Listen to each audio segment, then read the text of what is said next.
Mõte, tee seda, mis sind hirmutab, kuni see sind enam ei hirmuta. On sügavalt inspireeriv ja motiveeriv lause. See kutsub meid üles astuma välja oma mugavustsoonist ja seisma silmitsi oma hirmudega, et neist üle saada ja kasvada tugevamaks ja enesekindlamaks inimeseks. Hirm on loomulik osa inimkogemusest. See on meie keha ja meele viis hoiatada meid võimalike ohtude eest. Ehk siis hirm on olnud meie saatja juba ajast, kui see oli meile ellujäämiseks hädavajalik. Kuid tänapäeval on need hirmud sageli irratsionaalsed või liialdatud, takistades meid saavutamast oma täit potentsiaali. Kui me laseme hirmul oma elu juhtida, jääme kinni oma mugavustsooni ja ei suuda kunagi avastada, milleks me tegelikult võimelised oleme.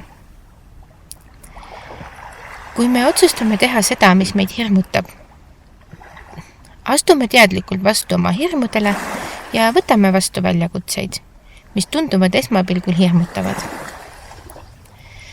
See võib tähendada avaliku esinemise harjutamist, uue oskuse õppimist, uue töökoha vastuvõtmist või isegi lihtsalt uute inimestega tutvumist.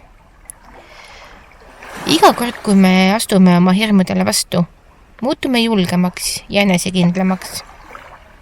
Ja samas hirm meie sees muutub väiksemaks ja väiksemaks. Protsess, mille käigus me teeme seda, mis meid hirmutab, kuni see meid enam ei hirmuta, on järk-järguline. Alguses võib see tunduda üle jõu käiv ja ärevust tekitav, kuid aja jooksul muutub see lihtsamaks, harjumuspärasemaks. Meie keha ja meel harjuvad uue olukorraga ning hirm, mis kunagi tundus ületamatu, kaotab oma jõu.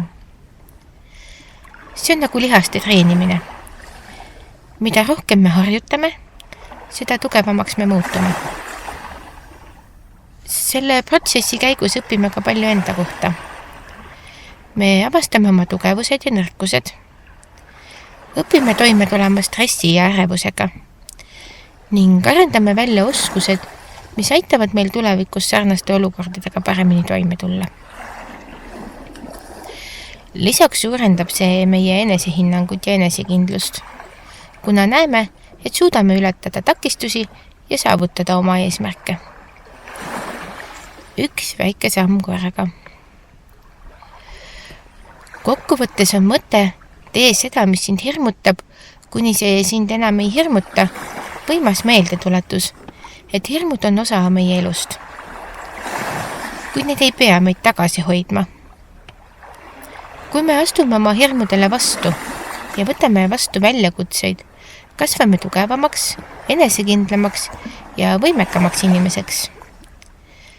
See on teekond, mis nõuab julgust ja pühendumist, kuid tulemused on seda väärt. Aitäh kuulamast ja järgmiste kohtumisteni!